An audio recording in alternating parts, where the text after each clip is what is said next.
aider plus de 400 000 enfants à accéder au sport et aux jeux cette année. Alors, merci de soutenir Bon Départ. De retour dans le studio Albi pour l'analyse de cette première période. Quand même tranquille pour les gardiens de but, mais j'ai envie de parler, moi, du sang-froid de Connor Bedard. On dirait qu'il n'y a rien qui peut déstabiliser ce jeune joueur-là qui est encore en adaptation dans la Ligue nationale, malgré tout ce qui s'est passé cette semaine, répond encore une fois de la meilleure des façons avec le premier but du match. Bon départ, puis c'est ça, c'est comment mettre sa formation en confiance. Puis dès le début, on le voit, hein, qu'il contrôle le jeu. Mais moi, ce que j'aime, c'est la façon qu'il récupère la rondelle. Probablement, c'est un bon revirement. Il va couper la rondelle dans le milieu de la glace. C'est ça qu'on veut lorsqu'on se replie. Puis par la suite, bien, il continue son travail. Il se fait même pas rattraper. Continue son travail. Quand on parle de QI hockey, c'est vraiment ça. Oui. De redonner une rondelle et de se déplacer, garder ses pieds en mouvement pour pouvoir prendre un bon lancer. Puis on l'a vu aussi, il était prêt. Hein, quand on parle d'avoir un fusil puis de le crinquer, là, il était prêt à le prendre, puis il a mis toute la gomme pour marquer ce but. Bien, juste la façon de réussir un tir de la sorte avec la puissance, c'est extrêmement difficile. Ça a l'air facile parce que là, justement, dernièrement, il commence à nous habituer, puis on le voit depuis l'an passé dans ses matchs juniors, la façon qu'il est capable de lancer la rondelle, c'est quand même extraordinaire. En tant qu'ancien gardien de but, il y a peu de joueurs qui peuvent faire des lancers de la sorte. Alors, je suis d'accord avec toi, son IQ est extraordinaire. Puis je trouve qu'il y a du jump aujourd'hui. Hein? Il bouge ses pieds. Est-ce que c'est l'effet, justement, peut-être Anthony Beauvillier qui dit, OK, peut-être j'ai un joueur offensif qui va pouvoir m'aider à créer des chances de marquer. Puis on l'a vu vraiment en début de match, là, dans les premières présence de la première période. Là, un excellent jeu. Quelle vision encore de Connor Bedard qui va chercher Anthony Beauvillier. Puis c'est ça l'avantage, justement, de jouer avec des bons joueurs. C'est des bons joueurs offensifs. Oui, c'est faire des jeux avec la rondelle, mais être capable d'aller chercher l'espace. Aller chercher l'espace libre. Anthony Beauvillier fait un excellent travail, justement, d'aller chercher un peu ce petit coin-là tranquille pour recevoir une passe de qualité. Puis un bon joueur comme Connor Bedard est capable, justement, et a la vision pour rejoindre ces gens-là. Puis, excellente chance de marquer. C'est bon. Un départ extraordinaire pour Anthony. C'est bon pour Anthony Beauvillier. Je veux dire, c'est ça que tu veux. Tu viens de te faire échanger. C'est ton premier match, juste sur le premier trio. Tu as de l'avantage numérique. Tu touches à la rondelle dès le début, puis tu as une chance de marquer. Mais il peut respirer et dire, bon, ça va bien aller. Ouais, non, ils ont une bonne première période, les deux. Ils ont joué presque 7 minutes. Ils ont eu des chances de marquer. Moi, en tout cas, là, excellent départ. Parlant de chances de marquer, les Jets de Winnipeg, on en avait parlé. On a perdu nos 3 derniers matchs, mais malgré ça, on avait eu beaucoup de chances de marquer encore dans le match d'aujourd'hui. On ne trouve pas toujours la cible, mais on a des bonnes chances. Oui, bien encore une fois, on a juste 5 lancés au filet. Par contre, on trouve l'enclave. Ça, c'est le tir que Morrissey a frappé la tige. Par la suite, une chance de manquer. Juste avant, on avait une chance de marquer dans l'enclave. Donc, au moins, on trouve l'enclave. Au moins, on trouve des façons d'être dangereux. Puis, ça va juste débloquer. Bon, on a un but en avantage numérique. Maintenant, c'est de travailler de la bonne façon puis que ça se concrétise. Oui, souvent, quand on a des chances, ça finit par payer. Tu parlais du but en avantage numérique. But important d'un des joueurs vedettes qu'on a parlé aussi en début de match, finalement, qui débloque. Ça aussi, ça va faire du bien. Bien, c'est sûr, ça va lui faire du bien. Elle n'avait pas marqué, Mark Scheifele n'avait pas marqué lors de ses 4 dernières rencontres. Aussi, on parlait, on a effleuré un peu le sujet, mais Vilardi qui fait un retour, n'a pas joué beaucoup. Hein, seulement son 2e match d'un retour d'une blessure. Lui qui était seulement son 5e match de la saison. C'est lui qui est arrivé dans l'échange avec Pierre-Luc Dubois. C'était, on va dire, le plus gros nom, en fin de compte, en retour. Alors lui, quand, justement, a manqué beaucoup de hockey, mais quand il va retrouver son rythme, justement, je trouve que c'est un excellent choix pour jouer avec Connor et Scheifele. Il est explosif, extrêmement rapide, puis on le veut, il est capable de faire une bonne vision, capable de faire de bons jeux. Alors, il peut être très complémentaire pour ces 3 gars-là, pour ces 2 autres compagnons de trio. Alors, non, c'est bon. Les Jets de Winnipeg, justement, on le sait, c'est une équipe qui doit marquer des buts. On doit passer le plus de temps possible dans la zone offensive parce que défensivement, des fois, c'est un petit peu plus difficile. Mais non, je pense que c'est une bonne période là, pour les Jets là, à la maison aujourd'hui. Oui, ça promet, en tout cas pour la deuxième. Merci, messieurs. Il y a un autre match en cours, un seul dans la Chicago et les Jets de Winnipeg. Magnifique prise de vue de cette magnifique ville, messieurs, dont vous vous ennuyez certainement. De retour dans... Absolument. De retour en hiver. Oui, c'est ça. À moins 50, c'est génial. De retour en studio pour l'analyse de cette deuxième période. Encore une fois, peu menaçant du côté des Hawks. Du côté des Jets, ce qu'on retient vraiment, c'est la relance rapide. On ne réussit pas toujours à marquer, mais il y a toujours cette espèce de longue passe qui permet aux attaquants de relancer très, très rapidement. Puis c'est ce qui a mené, d'ailleurs, au but qui a permis aux Jets de reprendre les buts. Ça a mené surtout à plusieurs surnombres en zone adverse. Ça, c'est le but qu'on voit. Première passe, on bat 3 joueurs avec une passe. Donc, on est vraiment là, première option pour les défenseurs depuis le début du match, c'est en avant. Donc, lorsqu'on dit on joue nord-sud, c'est exactement ça. La première option n'est pas aux défenseurs pour changer le jeu de côté. Si on prend vraiment là, les Blackhawks en plein milieu dans la zone neutre et on les prend de vitesse. Puis là, on va voir quelques clips encore. Quand une fois, on prend la rondelle, on relance, on prend l'autre équipe, un surnombre. Pourquoi? Parce que le défenseur s'est avancé, s'est amené à l'attaque.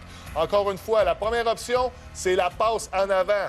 Et on prend encore une fois 2 contre 1 qui se transforme en 2 contre 2 avec un bon repli défensif. Et la relance encore une fois ici, on s'en va avec une chance de marquer du côté des Jets de Winnipeg, qui est une chance de marquer A1 là-dessus. Puis c'est tout un arrêt de Soderblom. Oui, puis en même temps, c'est les Blackhawks de Chicago qui rendent la vie facile aux Jets de Winnipeg. Parce que justement, une des seules façons pour avoir un peu de succès à Chicago, c'est de créer un échec avant offensivement. Et là, aujourd'hui, vraiment, on joue sur les talons. On ne met pas les rondelles derrière les défenseurs pour justement essayer de créer un peu cette commotion-là en fond de zone adverse. Et quand on perd la rondelle, mais justement, comme tu le disais, une passe bat 3 joueurs, 2 joueurs constamment. Puis c'est là justement que ces relances-là sont efficaces. Mais du côté de Chicago, justement, c'est ça. C'est ça une jeune équipe. Tu sais, quand pas prendre des bonnes décisions sans la rondelle, être capable justement de réagir, OK, genre, je suis en danger au lieu justement d'aller rejoindre mon coéquipier dans le coin de la patinoire pour essayer de créer un revirement. Non, c'est pas le temps. Genre, je vais me replier défensivement pour justement aider mes défenseurs. Tu sais, on a un gros trou, là, beaucoup d'espace entre les attaquants et les défenseurs des Blackhawks de Chicago. Puis c'est là que les Jets de Winnipeg en profitent puis créent justement toutes ces chances de marquer là aujourd'hui. Oui, puis on n'a pas été très menaçant, comme je le disais. Là, après une douzaine de minutes, on regardait les tirs. On en avait 2 du côté des Hawks en deuxième période. Très peu de tirs au but. Et encore une fois, à chaque fois qu'on a une bonne chance de marquer, ça vient du bâton de Connor Bedard ou d'une passe très, très précise de ce joueur-là. Oui, non, on en parlait après la première période de Connor Bedard, justement, que moi, je trouvais qu'il y avait comme du jump qui bouge chez lui aujourd'hui, puis ça s'est continué aussi en deuxième période. Puis, comme tu le mentionnes, c'est pas mal son trio qui ont les seules chances de marquer. On a eu un petit peu un réveil là, pendant quelques minutes du côté des Blackhawks de Chicago, mais on n'en fait pas assez. Mais qu'est-ce que j'aime de Connor Bedard, justement? Il utilise son lancer, il prend naturellement des bonnes décisions avec la rondelle, mais il compétitionne aussi. Hein? On le voit ici sur cette séquence-là. C'est extraordinaire, la vision. C'est vraiment un joueur spécial qui est capable de faire ça. Et, il se fait frapper, il se fait challenger. Hein? Oui, on le respecte, mais justement, je pense que les joueurs adverses, les vétérans adverses, essaient de le challenger pour essayer de le déranger. Il continue, il revient constamment. J'aime beaucoup ce que je vois de lui jusqu'à maintenant. C'est pas évident pour les Jets non plus. On voit 3 trios qui se passent pas grand-chose. Donc, on est à l'offensive, on est toujours à l'offensive. Puis là, tout d'un coup, le trio de Connor Bedard entre, puis là, ils ont des chances de marquer, ils créent des revirements. Donc, c'est un petit peu un changement de rythme dans le match. Donc, on doit s'assurer du côté des Jets de vraiment faire les bonnes choses à 100 % à chaque fois qu'on est sur la patinoire, pas juste lorsque Connor Bedard est là. Oui, parce que c'est juste 2-1. Il reste encore 20 minutes. Ça serait bien intéressant. Messieurs, le festival offensif, c'est à Dallas qui se passait. C'est pas nécessairement dans notre match. Donc, on prend l'action en 3e période. André se terminer. Victoire des Jets de Winnipeg qui mettent fin, messieurs, à cette petite séquence de 3 défaites. J'ai envie de dire que c'était quand même pas si convaincant, par contre, comme performance de la part des Jets. Est-ce qu'on est content d'affronter les Hawks ce soir? Parce que je suis pas sûre qu'on réussissait à battre n'importe quelle autre équipe. Des fois, c'est le danger d'entrer dans le système de jeu plus ralenti de l'autre équipe. Puis, on a beau, en tant qu'entraîneur, avertir nos joueurs. On a dit, bon, vous le savez, ce soir, c'est ça qui va se passer. Des fois, c'est des matchs pièges qu'on peut dire. Mais on reste tranquille quand même. Mais, somme toute, on voulait revenir sur le côté de la victoire chez Jets de Winnipeg. On a marqué à 5 contre 5. Cole Perfetti, encore une fois, a marqué un 2e but en autant de rencontres. De l'autre côté, Scheifele, 3 lancés au filet. Donc, il y a quand même beaucoup de positifs du côté des Jets. Oui, non, absolument. L'important, c'est, vous l'avez bien dit, il fallait gagner le match. On avait perdu 3 matchs en ligne. On avait besoin, surtout à la maison. Connor Lebock a été solide. Mais il ne faut pas oublier aussi, le match a été serré jusqu'à peu près 10 minutes en 3e période. T'sais. On n'a quand même pas eu une grande performance, mais des fois, c'est ça. Tu as juste besoin c'est pas comment tu gagnes le match. Des fois, pour te sortir un peu d'un moment un peu plus difficile, c'est juste de gagner le match. Ça donne du momentum. Tu sais, on parlait de Kyle Connor aussi en entrée de jeu. Pas marqué ce soir, mais a eu ses chances de marquer. A eu des bons lancers au filet. Shifley, comme tu le dis aussi. Fait que tu sais, quand même une performance correcte. Mais le côté de Blackhawks de Chicago, on le voit. Hein. On va le répéter, je pense, toute la saison. Connor Bedard est pas mal le seul joueur offensif. En tout cas, son trio avec Anthony Beauvillier, c'est pas mal les seuls qui ont des chances de marquer ce soir. Donc, ça va être une année extrêmement longue à Chicago. Là. C'est mince. Oui, c'est mince à Chicago. Puis ça va prendre quelque chose. Puis on s'en parlait justement tantôt avec tous les blessés. Corey Perry qui est parti. Ça va prendre quelque chose pour aider, que ce soit la défensive, que ce soit l'offensive. Ça va prendre un grand frère. Ça va prendre des joueurs pour accompagner les jeunes dans ce périple, parce que ça va être long. Là. On parle de reconstruction. On l'a eu à Montréal, bien, on l'a aussi à Chicago. Puis je pense que ça va être plus long qu'à Montréal, parce que vraiment, il faut pas oublier qu'à Chicago, on a vidé le club complètement pour Connor Bedard. On a vraiment pris une chance, ça a fonctionné. Là, aujourd'hui, on revient sur Connor Bedard. On a eu la chance de le voir. Quand il fait ça, des jeux comme ça aussi, c'est incroyable, mais il cherche une option de passe. Il cherche quelque chose. Puis le temps, on est chanceux parce qu'il y a des habiletés individuelles extraordinaires, mais on doit être capable de l'aider. Anthony Beauvillier, sa performance, j'ai pas haï ça aujourd'hui. Tu vois, il y a comme une certaine chimie, surtout en début de match. On a fait quelques beaux jeux. Je pense que ça va pouvoir vraiment l'aider. Ça, c'est une bonne nouvelle. Puis on doit se dire que c'est une bonne performance là, de Connor Bedard avec la semaine qu'il a vécue. Oui, ça, c'est sûr. Mais j'aurais envie de voir justement un joueur qui vient lui enlever un peu de pression. Parce que j'ai l'impression qu'on ne parle que de lui, ce qui est normal. Ouais. C'est quand même son 11e but de la saison. J'ai regardé les statistiques. Ça le place dans le top 30 des meilleurs buteurs. Mais on n'a rien vu de personne d'autre. C'est pour ça que l'arrivée de Beauvillier peut donner des ailes à Beauvillier, en un certain sens, donner un rôle offensif qu'il avait lorsqu'il jouait junior, lorsqu'il a été repêché en première ronde. C'est ça qu'on veut voir d'Anthony Beauvillier. Donc, si on est capable de le complémenter, Bedard, avec un joueur comme lui, puis ça fonctionne, puis que ça décolle, et puis ça, comme on l'a dit tantôt, ça n'a pas coûté cher pour l'avoir dans l'équipe. Là, on l'envoie avec Connor Bedard. Premièrement, il est content de jouer avec Connor Bedard. Là. Tu joues avec un des meilleurs au monde. Là. Tu t'entends, tu es content, tu es sur l'avantage numérique. Puis on l'a vu travailler aujourd'hui, Beauvillier. On l'a vu sur les replis défensifs, prendre son homme. Une chance de marquer dès le début du match pour mettre en confiance. Donc, c'est Gallagher pour lui. On n'a pas des clips aussi, par exemple, mais tu sais, qu'est-ce qui fait mal à Chicago? C'est Jones à la défense. Je vais être critique. J'aime pas ça critiquer des joueurs. Il coûte extrêmement cher. Il coûte très cher. Il y a vraiment une saison horrible. Quand il est là avec la rondelle, prend des mauvaises décisions. Dans sa zone, on l'a vu plusieurs fois. C'est des mauvais revirements, des mauvaises décisions constamment. C'est un gars que tu payes extrêmement cher. Il devrait être son leader. Puis justement, on n'a pas de défenseur pour donner la relance à nos joueurs offensifs. C'est lui qui est supposé de faire ça. Puis il ne le fait pas présentement. En tout cas, ça nuit énormément au Blackhawks. Puis là, il y a Tyson Barrie qui est à Nashville. Là, tu m'as ouvert la porte. Là, tu ouvres la porte. Tyson Barrie, qui ont dit que là, il est ouvert aux discussions. L'équipe a dit OK, tu peux discuter pour aller dans une autre équipe, quelque chose de même. Donc, est-ce qu'on voudrait avoir un joueur qui est capable de bouger la rondelle, qui est un petit peu plus limité défensivement, hein, un plus petit gabarit, Tyson Barrie, mais va amasser des points partout où il va aller. Donc, est-ce qu'on serait tenté d'avoir justement un joueur qui est capable de mener l'avantage numérique? Parce qu'on sait qu'on a essayé Korchinski à la place de Seth Jones parce qu'il ne faisait pas le travail.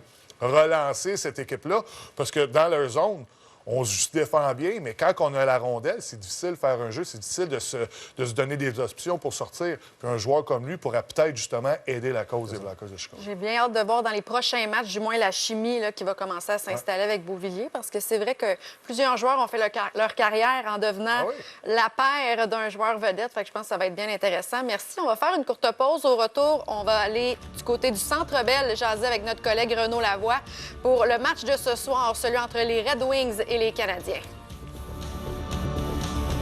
Complété du côté d'Ottawa, les Sénateurs qui mènent 2-0 face au Kraken.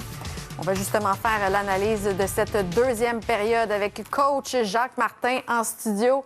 Coach, encore une fois, beaucoup de chance de chaque côté. J'ai envie de donner crédit aux deux gardiens de but ce soir qui, jusqu'ici, tiennent leur équipe dans le match. Mais il faut parler de Thomas Chabot. On a parlé de son retour hier soir.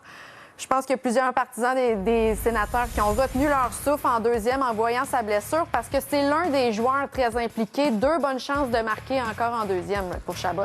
Oui, exactement. C'est le joueur clé à la défensive pour les Sénateurs, disons. Il génère beaucoup d'attaques. Il est impliqué soit à porter la rondelle en zone offensive ou bien si c'est pas lui, comme ici, on voit, il va au filet pour obtenir une très belle chance de marquer. Et de la façon qu'il contrôle la rondelle à la ligne bleue, ou bien ici, en zone offensive, on voit sa blessure ici. Mais c'est un défenseur, disons, de la nouvelle ère, qui est souvent en échec avant autant que se replier. Donc, on voit son importance avec l'équipe.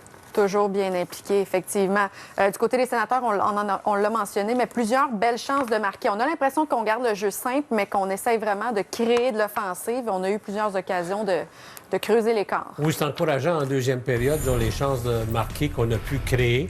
Et aussi, il y a eu des changements de trio un peu, mais ici, on voit une très belle chance de marquer ici. On ne capitalise pas, mais on voit qu'on a eu un bon contrôle de la rondelle pour une bonne période de temps en zone offensive.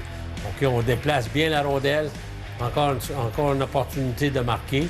Donc, vous voyez comment le mouvement de la rondelle, comment est-ce qu'on est rapide à la déplacer et aussi de lancer au filet. Celle-ci, on va voir ici le très beau jeu. Le jeu de passe, oui. Un très beau jeu de passe. On va voir ici une très belle chance encore. Et s'il n'avait pas été du jeu défensif de McCann, les Sénateurs pourraient avoir mené 3-0.